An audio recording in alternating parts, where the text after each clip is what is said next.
하나님 말씀 받도록 하겠습니다. 하나님 말씀 여호수아 5장 1절에서부터 3절까지 말씀입니다. 여호수아 5장 1절에서부터 3절까지 말씀입니다. 다 같이 하나님의 말씀을 받도록 하겠습니다. 시작. 요단 서쪽의 아모리 사람의 모든 왕들이 여호와께서 요단 물을 이스라엘 자손들 앞에서 말리시고 우리를 건너게 하셨음을 듣고 마음이 녹았고 이스라엘 자손들 때문에 정신을 잃었더라. 그때 여호와께서 여호수아에게 이르시되 너는 부싯돌로 칼을 만들어 이스라엘 자손들에게 다시 할례를 행하라 하시매 여호수아가 부싯돌로 칼을 만들어 할례산에서 이스라엘 자손에게 할례를 행하니라. 아멘. 오늘 여호수아 5장 1절서부터 3절의 말씀을 가지고 가장 약함을 선택할 때 하나님이 일하신다라는 제목으로 함께 말씀을 나누도록 하겠습니다. 여러분, 오늘 본문은 드디어 이스라엘 백성들이 요단강을 건넜어요. 그리고 그 요단 가나안 땅, 그 땅에 선 이후에 그들은 놀라운 감격을 경험하고 있는 상황입니다. 지금 이스라엘 백성들은 이미 700년 전에 하나님께서 아브라함에게 약속하신 그 땅에 지금 그들은 서 있는 것이죠. 하나님이 약속은 했지만 누구도 성취하지 못했고 누구도 밟지 못했던 그 땅 위에 지금 이스라엘 백성들이 드디어 서 있는 것입니다. 여러분, 그러니까 그들에게 얼마나 흥분이 됐겠습니까? 그렇기 때문에 그들은 이제 남은 건 뭐냐? 가나안 정복만 남은 것입니다. 앞으로 전진하면 되는 거예요. 그리고 지금 전진할 수 있는 모든 능력과 힘과 여건들을 다 준비하고 이제 오직 전진에만 집중하면 되는 것입니다. 그런데 그때 하나님께서는 전혀 예상치 못한 상황적으로 받아들이기 쉽지 않은 명령을 하십니다. 자, 여호수아 5장 2절 한번 읽어볼까요? 시작. 그때 여호와께서 여호수아에게 이르되 너는 부싯돌로 칼을 만들어 이스라엘 자손들에게 다시 할례를 행하라 하시며, 하나님께서 이스라엘의 모든 남자들에게 할례를 행하라는 것입니다. 여러분, 할례는 바로 남성의 성기의 표피를 잘라내는 것입니다. 여러분, 이건 엄청난 큰 고통이 임할 수밖에 없는 그런 수술입니다. 여러분, 그러면서 하나님께서는 왜 할례를 행하라고 명령하셨는지에 대해서 설명해 주시죠. 여호수아 5장 4절 5절 깁니다만 후반 구절만 노란색으로 기록된 것만 한번 읽어볼까요? 시작. 애굽에서 나온 후 광야에서 난 자는 할례를 받지 못하였습니다.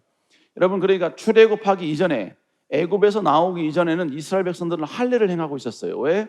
하나님께서 아브라함에게 명령을 하셨기 때문입니다.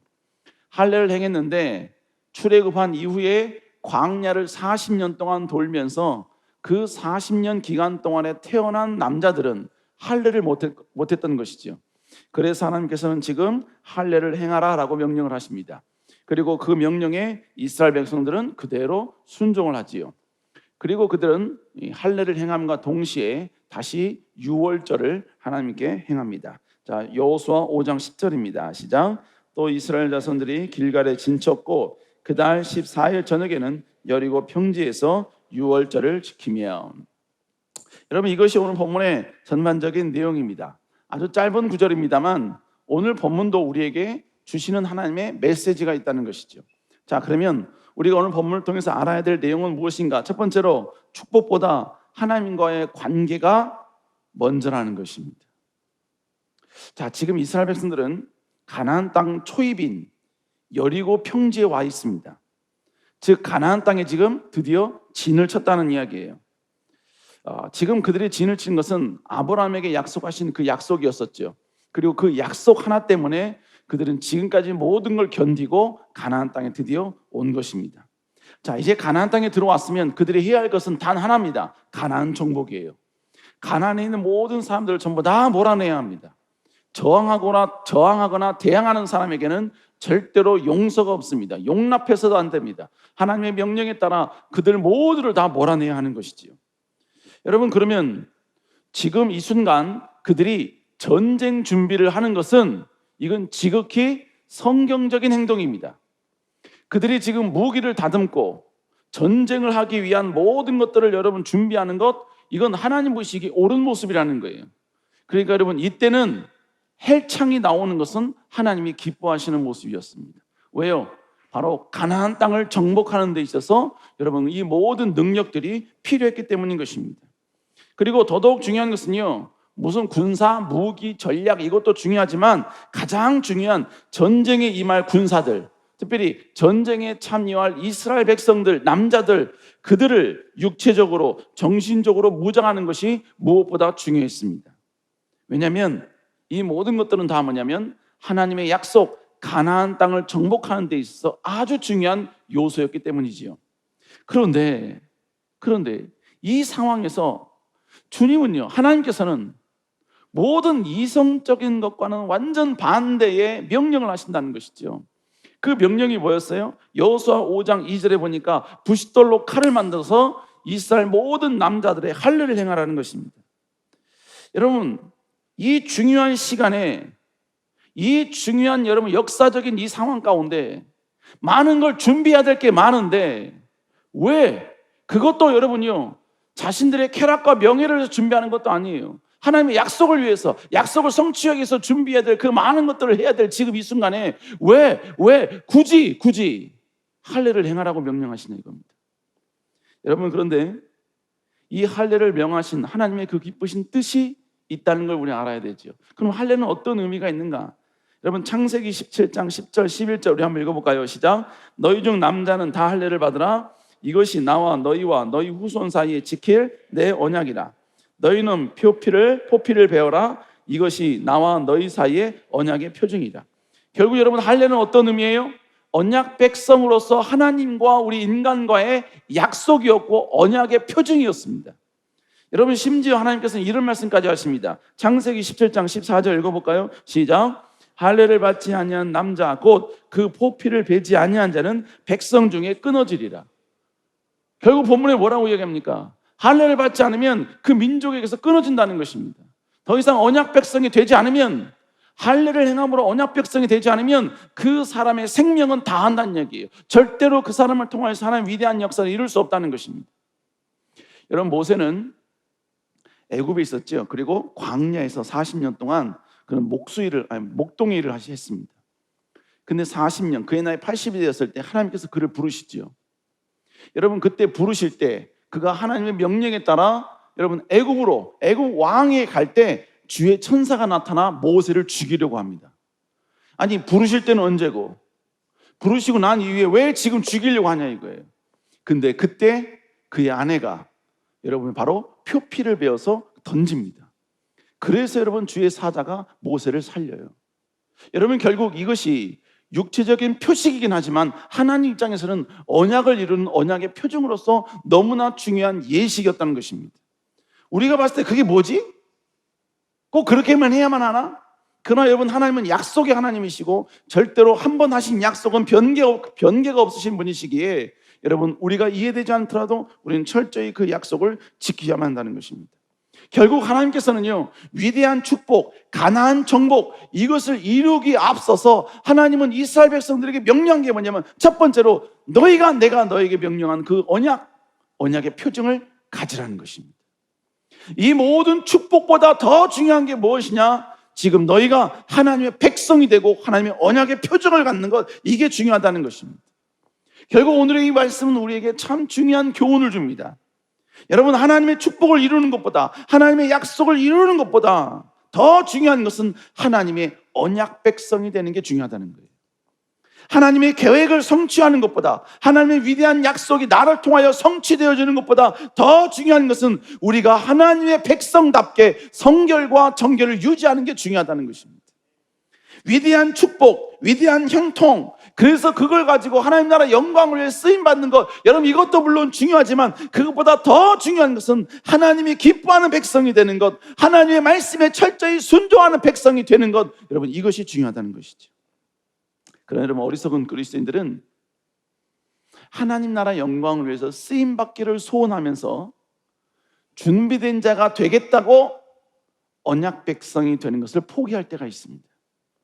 하나님 나라 영광을 위하여서 하나님이 주신 그 비전을 내가 이루겠노라고, 그 비전을 통해 하나님께 쓰임받겠노라고 선언하고 선포하면서 그 비전을 이루겠다고 첫사랑을 잃어버리고 하나님의 뜨거움을 상실하고 하나님 앞에서 여러분요, 하나님께 엎드리고 하나님을 예배하는 그 예배자의 모습을 여러분 스스로 포기하는 경우가 있다는 것입니다.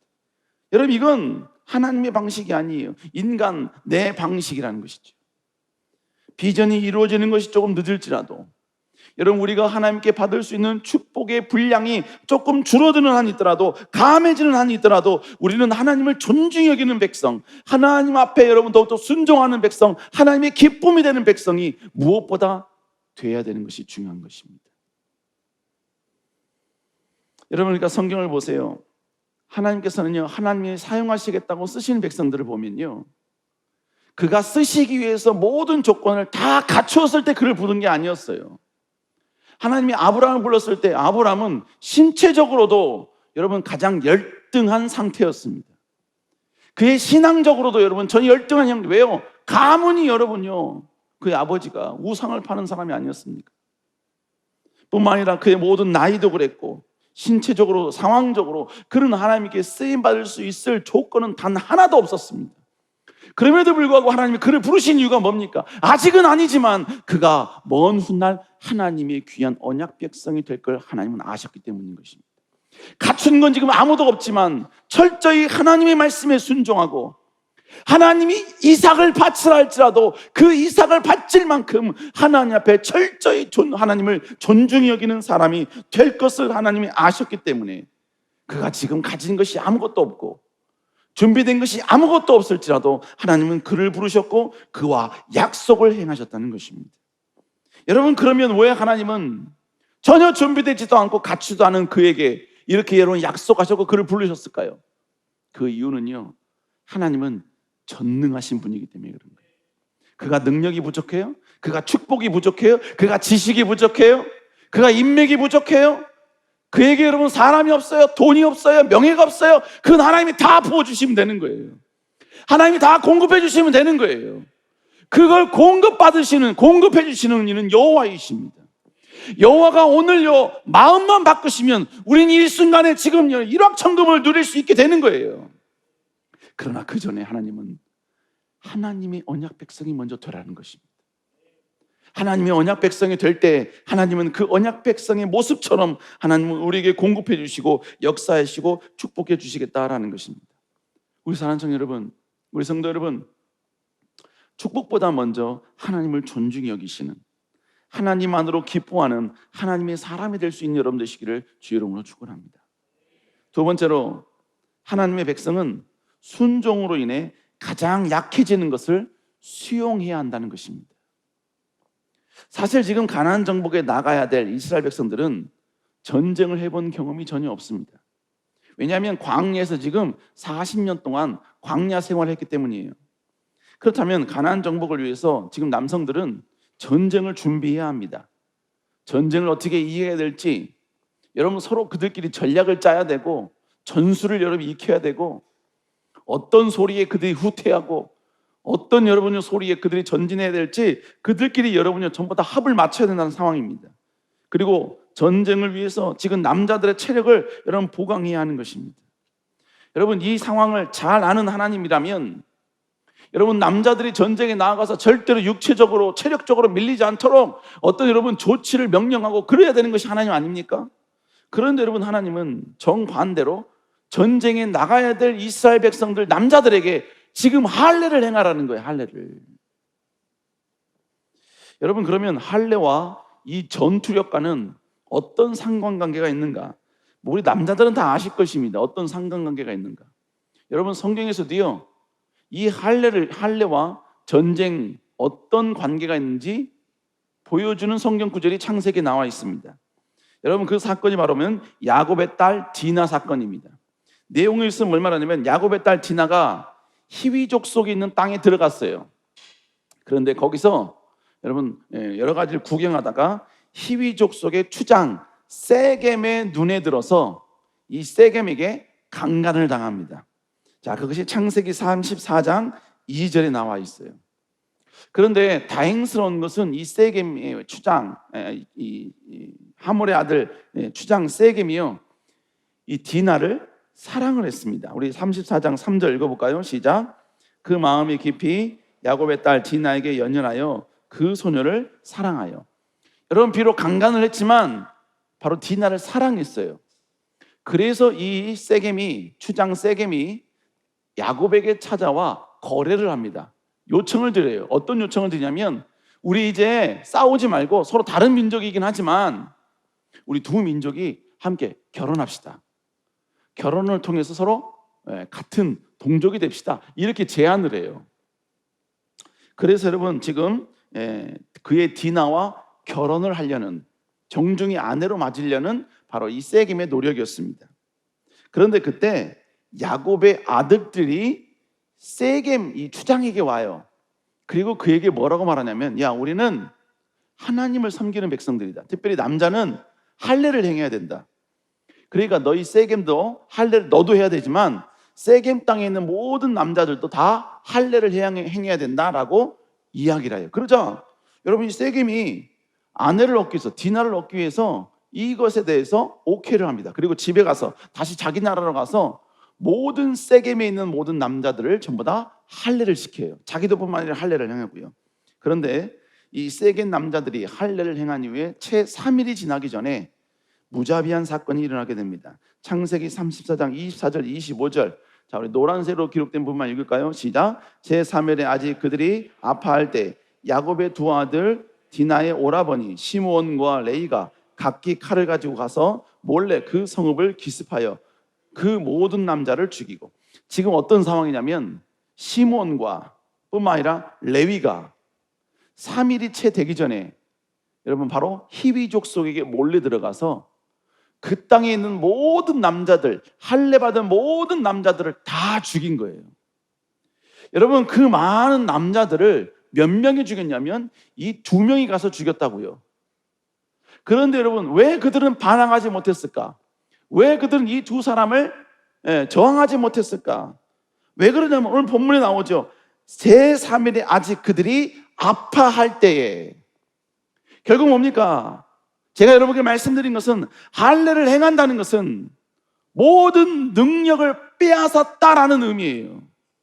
할례를 행한다는 것은 이스라엘 백성들의 모든 전투 능력, 방어 능력, 이걸 완전히 제로 베이스로 만들어 버린다는 것입니다. 지금 그들이 할례를 경험하고 있는 상황 가운데 하루 이틀 3일이 지난 이후에 누군가가 공격을 하면 그 모든 이스라엘 사람들은 다 진멸될 수밖에 없는 상황이다라는 의미예요. 여러분, 그런데 가나안 땅에 들어와서 전쟁을 준비해야 될 상황에서 절대로 하지 말아야 될 이 할례를 행하라고 주님이 명령하셨다고요.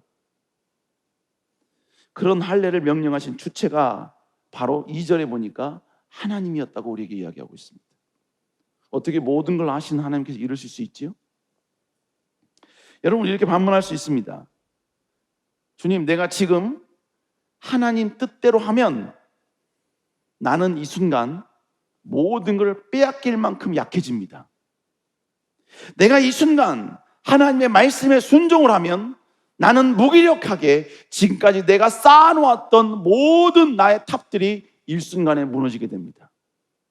지금 내가 하나님의 말씀에 순종을 하면 내 것은 다 사라질 뿐만 아니라 미래를 위해 준비한 나의 모든 것들은 다 없어집니다. 주의 말씀에 순종하고 복종하면 내가 누릴 수 있는 것 다 빼앗깁니다. 다 사라집니다. 다 없어집니다. 결국 나에게 남는 건 가장 연약한 부분, 나약한 부분, 그리고 여러분 가장 비참한 모습으로 남게 됩니다. 주님, 이리도 순종해야 합니까? 이 상황 가운데 순종해야 합니까?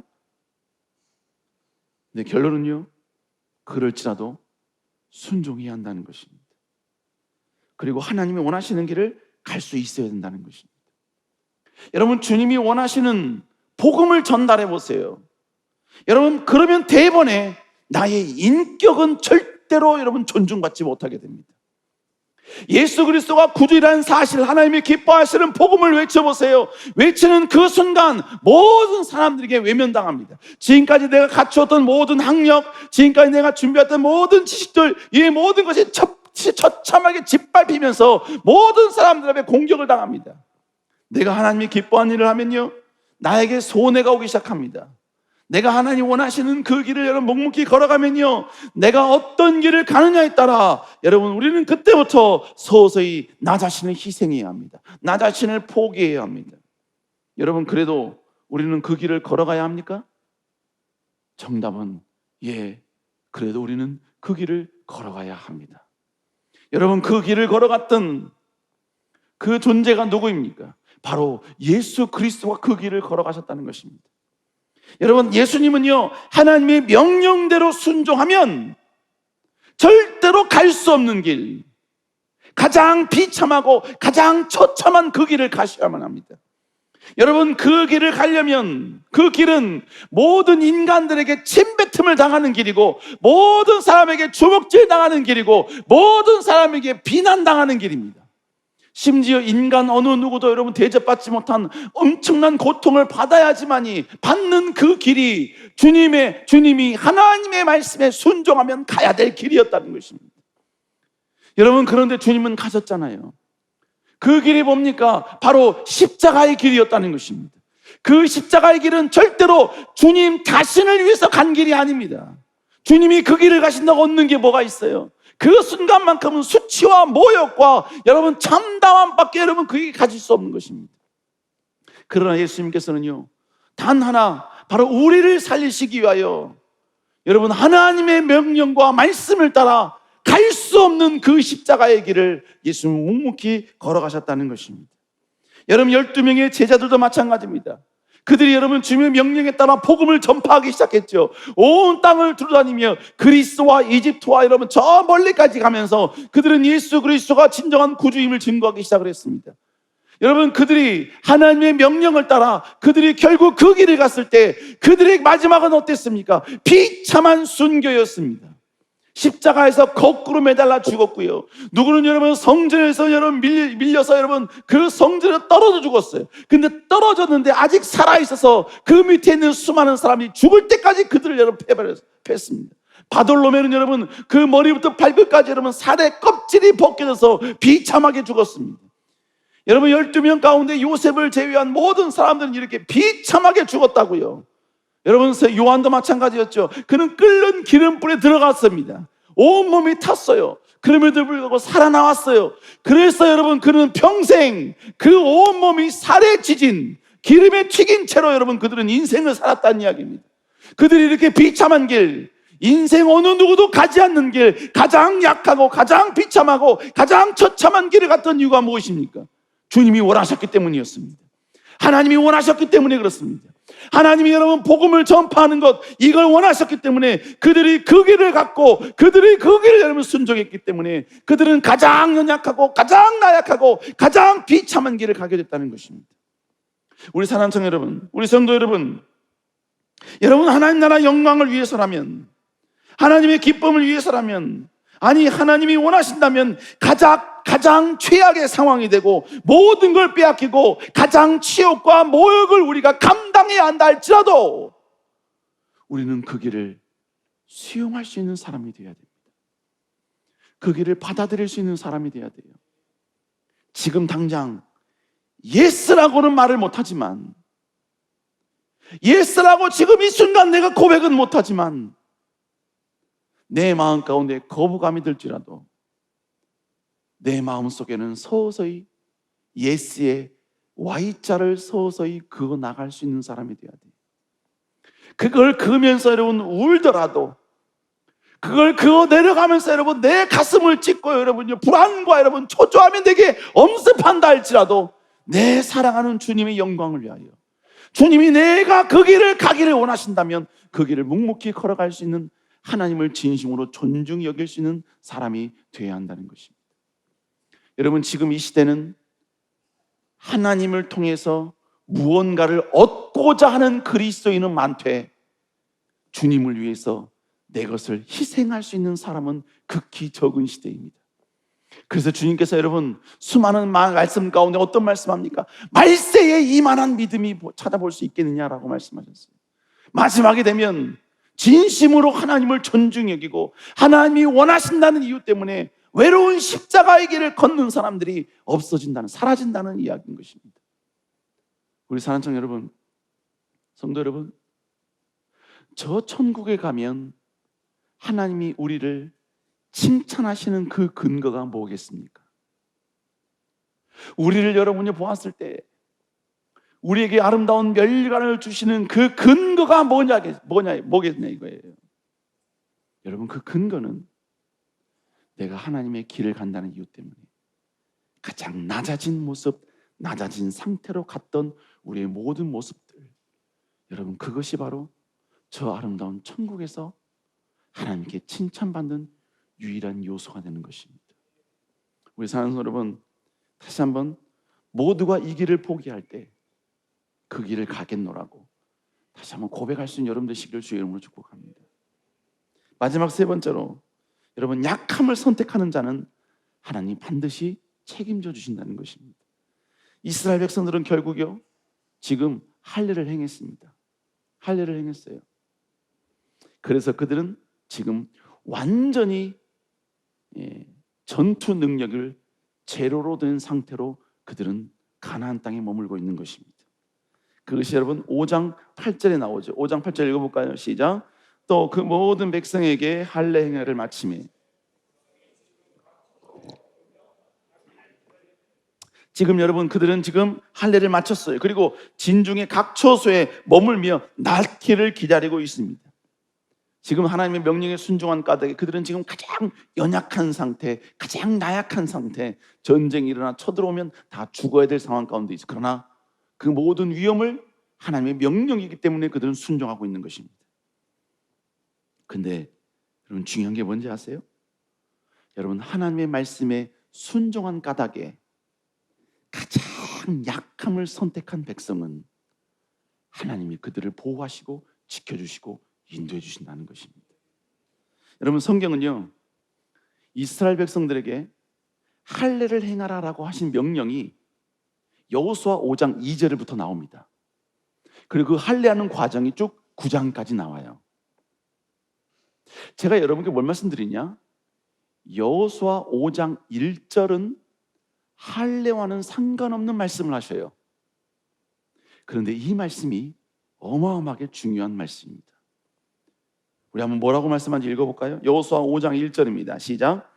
요단 서쪽 아모리 사람의 모든 왕들과 해변의 가나안 사람의 모든 왕들이 여호와께서 요단물을 이스라엘 자손들 앞에서 말리시고 우리를 건너게 하셨음을 듣고 마음이 녹았고 이스라엘 자손들 때문에 정신을 잃었더라. 여러분, 결론 내용은 뭐냐? 지금 가나안 백성들이, 이스라엘 백성들이 요단강을 건넌 소식을 듣고 그들이 지금 마음이 녹아버린 거예요. 정신을 지금 잃어버린 것입니다.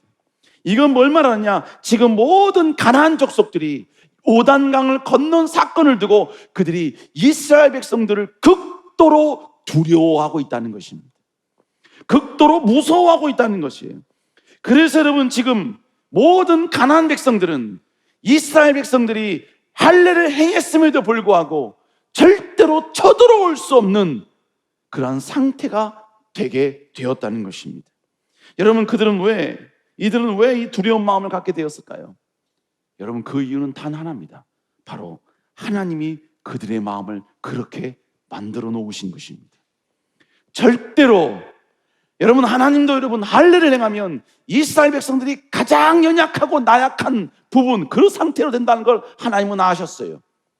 그러나 여러분, 하나님은 절대로 이 백성들이 그 어느 누구에게 여러분 공격당하거나 무너질 수 없기 때문에 하나님은 할례를 행하기 전에 온 땅에 여러분요 요단강 건넜다는 이 소식을 듣게 함으로써 모든 백성들 마음속에 두려움을 주신 것입니다. 무서움을 주신 거예요.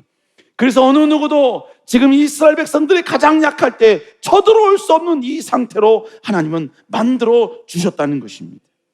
사랑하는 우리 성도 여러분, 하나님은 하나님 나라 영광을 위하여 가장 약한 존재가 되고 가장 비참한 존재가 되려고 수용했던 사람들을 하나님은 반드시 보호해 주십니다. 반드시 그를 지켜주십니다. 반드시 그를 누군가로부터 해함받지 않도록, 절대로 어느 누군가가 그를 무너뜨리지 못하도록 하나님은 지켜주시고 보호해 주신다는 것입니다. 근데 여러분, 놀라운 사실이 뭔지 아세요? 지금 이스라엘 백성들은요 가나안 사람들이 이 두려움 가운데 있다는 사실을 모르고 있습니다. 자, 무슨 얘기냐? 오늘 본문에서는요, 여호수아를 기록한 저자는 몇 번 제가 말씀드렸죠? 모든 걸 안 상태에서 모든 지금의 상황이 역사가 다 끝나고 난 다음 상태에서 그 모든 정보를 다 입수하고 오늘 본문을 기록하고 있는 거예요. 자, 무슨 얘기냐? 지금 이스라엘 백성들이 할례를 하고 있을 때 온 가나안 사람들이 이 소식을 듣고 마음이 녹았고 정신을 잃어버렸다는 소식은 이스라엘 백성들뿐만 아니라 오늘의 본문의 저자도 먼 훗날 알게 된 거예요. 그런데 오늘 본문을 기록할 그 당시에 마치 그래서 다시 그래서요, 지금 오늘 본문을 읽고 있는 독자들에게 왜 할례를 행했음에도 불구하고 수많은 가나안 백성들이 침범하지 못한 그 이유가 무엇인지를 본문을 읽는 독자들에게 알려주기 위해서 오늘의 본문의 저자가 미리서 가나안 사람들이 두려워하고 있음을 기록해 주고 있는 거예요. 지금 이해가 되십니까? 이해가 되세요? 지금 이스라엘 백성들은 몰라. 지금 성경에 이런 게 너무너무 많아요. 이렇게 쓴 것들이. 왜냐하면 본문을 기록한 저자는 모든 걸 다 알고 쓰는 거거든요. 알고 쓰는 거야. 여러분, 제가 토찬 때도 그 얘기 했잖아요. 토찬 때 그 뭡니까? 새 왕이 그 족속들을 죽이려고 했는데 거기 뭡니까? 이렇게 물을 하나님이 기적적으로 만들어 주잖아요. 근데 그 족속들이 그 물을 보고 피로 생각을 하잖아요. 그래서 그 사람들이 이제 우리 이 세 왕, 이스라엘, 북이스라엘, 에돔 이 세 족속들에게 가서 노략을 하자. 그래서 여러분 넉넉하게 왔던, 충분히 이해합니다. 오래전 토천 때 이야기했고 오래전 금요철 때 이야기를 해서 한 2주 전 금요철 때 이야기를 해서 잃어버렸을까로는 충분히 이해합니다. 근데 여러분, 그 이스라엘 백성들의 원수들이 그걸 보고 피로 생각했다는 것은 이스라엘 백성들은 몰라요. 그 본문을 기록하고 있는 저자가 독자들에게 설명해 주고 있는 거예요. 오늘 본문도 마찬가지라는 이야기예요. 이스라엘 백성들은 지금 수많은 사람들이 자기들을 두려워하고 있다는 사실을 몰라요. 그러나 오늘 독자는 우리에게 이야기해 주고 있는 것입니다. 제가 뭘 말씀드리느냐? 이스라엘 백성들은 하나님의 명령에 순종한 까닭에 전투력 제로로 만든 이 상황을 살짝 마음 가운데 두려워했을 수도 있습니다. 무서워할 수도 있었습니다. 그러나 여러분, 하나님은 그들이 알지 못하는, 그들이 전혀 인식하지 못하는 또 다른 세계에서 하나님의 말씀에 순종한 까닭에 약함을 선택했던 그들을 위해 하나님은 보호하시고 역사하여 주시고 일하시고 계셨다는 것입니다. 여러분, 우리는요, 내가 하나님 나라 영광을 위해서 이렇게 헌신하고 이렇게 충성했는데 지금 보이는 것 아무것도 없어. 지금 어떤 역사는 아무것도 나타나지 않아. 내 삶 가운데 변화된 게 뭐야? 내 삶 가운데 하나님이 공급하시면 뭐가 있어? 내 삶 가운데 무슨 역사가 일어나고 무슨 역전이 일어나? 하나님은 나를 위해 전혀 일하시는 것 같지 않아 라고 우리는 이 생각하고 있지만, 여러분, 그러나 하나님은 하나님 나라 영광을 위하여서 약함을 선택하고 가장 비참한 자를 선택한 자를 위하여 지금도 일하시고 계시고 지금도 역사하고 계시고 지금도 그를 보호하고 계신다는 것입니다. 그러므로 우리 사랑하는 성도 여러분, 지금 당장 보이지 않는 그 하나님 때문에 실망하지 마세요. 보이지 않지만 지금도 일하시는 하나님을 기대하면서 힘을 내시기 바랍니다. 여러분, 다니엘이 여러분 총리로 있으면서 여러분 그는 하나님이 기뻐하는 행동을 합니다. 그게 뭐였습니까? 예루살렘을 향하여 그는 하루에 3번씩 기도합니다. 예루살렘의 회복을 위하여 간절히 기도했다는 얘기. 그가 그렇게 기도했던 이유는 뭐냐? 바로 하나님이 아브라함에게 하셨던 그 약속과 그 언약을 생각해서 하나님은 반드시 저 예루살렘 땅을 회복할 것이라는 것을 믿었기 때문입니다. 그래서 여러분 그런 예루살렘을 향하여 하루 3번씩 기도합니다. 하나님의 기쁨이 되었죠. 하나님의 영광이 되었지요. 그런데 여러분 그를 죽이기 위해, 다니엘을 죽이기 위해서 수많은 사람들이, 수많은 총리들과 수많은 사람들이 여러분 모략을 꾸밉니다. 그리고 여러분요, 왕의 어인을 찍은 조서를 여러분 온 땅 가운데 여러분 뿌리게 돼요. 근데 그 조서의 내용을 다니엘은 알았어요. 알았음에도 불구하고 여전히 여러분 예루살렘을 향하여 창문을 열고 하나님께 3번을 기도합니다. 그래서 결국 그는 어떻게 됩니까? 하나님의 말씀에 순종한 까닭에 하나님 나라 영광과 하나님의 언약을 성취하는 그 일에 철저히 기도로 준비하고 기도로 헌신한 자가 되었다는 이유 때문에 그는 가장 비참한 자리, 가장 처참한 자리, 가장 여러분요 최악의 자리로 전락하게 됩니다. 떨어지게 돼. 그 자리가 어디예요? 바로 사자굴이었죠. 사자굴에 떨어지게 됩니다. 근데 여러분 참 희한한 건 사자굴에 들어가기 전까지 하나님의 보호하심은 전혀 다니엘의 눈에 보이지 않았습니다. 사자굴에 들어가기 전까지 하나님의 어떤 기적과 역사는 전혀 다니엘의 눈에 보이지 않았어요. 그러나 여러분 다니엘이 가장 처참한 그 자리, 그 끝까지 하나님의 말씀에 여러분 순종하여 배신하지 아니하고 오히려 여러분 그 자리를 자처해 갔을 때 하나님은 그 사자굴에서 다니엘을 보호하고 계심을 다니엘의 눈을 통해 보게 하셨습니다. 천사가 사자의 입을 봉했던 그 모습을 다니엘이 보게 하셨다고요. 그리고 여러분 그 이후에 어떻게 됩니까? 다니엘을 죽이려고 했던 모든 고관 대적들과 그의 모든 가족들을 여러분 한 번에 다 처리해버리는 완벽한 역전을 하나님께서 우리에게 보여주셨다는 것입니다. 우리는 반문할 수 있죠. 왜 하나님은 다니엘이 사자굴 속에 들어가지 않게 하셨을까요? 왜 다니엘 사자굴 속에 들어가지 않도록 역사하지 않으셨나요? 여러분 다니엘이 사자굴 속에 들어가는 것이 들어가지 않는 것보다 훨씬 더 하나님께 영광이고 다니엘에게 유익이었기 때문에 그렇게 하신 것입니다. 여러분 하나님 나라 영광을 위하여서 하나님의 기쁨이라는 이유 때문에 누구도 가지 않는 길, 누구도 여러분 선택하지 않는 그 죄악의 길, 가장 약함의 길을 선택하는 자에게 하나님은 내가 너와 함께하고 있다 하심을 보여주십니다. 내가 너를 보호하고 있다는 사실을 하나님 반드시 여러분 그에게 역사해 주시고 인도해 주시고 그에게 여러분이 나타나 주신다는 것입니다. 그러므로 사랑하는 성도 여러분, 우리는 주님이 기뻐하시는 그 길을 가면서도 그 자리가 너무 비참하다고 낙심하지 마세요. 낭망하지 마세요. 하나님이 보여주십니다. 내가 너를 어떻게 인도하시는지 하나님은 누구도 볼 수 없는 하나님의 손길을 보여주십니다. 역사해 주신다고요. 믿습니까? 믿습니까? 과거에 제가 한번 했던 간증인데요. 여러분 저는 하나님 나라 영광을 위해서 여러분 동탄 아시죠? 동탄 지성전에 새벽 기도가 있는데 동탄 지성전에 새벽 기도를 제가 5년을 봉사했습니다. 원래는 5년 안 해도 돼요. 다른 로테이션이 있기 때문에 로테이션을 맡기면 저는 안 해도 됩니다. 1, 2년만 하면 충분히 여러분 잘한 거예요. 근데 그때 5년을 갔어요. 일부러 갔어요. 근데 여러분 하다가 너무나 내가 지친 거야. 동탄을 갔기 때문에 지친 게 아니라 사역을 하다가 너무 억울한 거예요. 너무나 지친 거예요. 너무나 상처가 많은 거예요. 여러분 그래서 그때도 새벽에 어쩔 수 없이 가야 되니까, 가고 싶지 않은데 가야 되니까 여러분 새벽에 홀로 여러분 외로이 그 길을 묵묵히 갔어요. 그 길을 가는데 왜 그렇게 여러분 눈물이 나는지, 그러나 여러분 누울 수는 없죠. 여러분 울적한 마음에 기도하면서 출발을 해서 마지막 도착을 했어요. 그리고 여러분 터벅터벅 올라가는데, 계단을 올라가는데, 지금은 이제 저희 교회가 옮겼어요.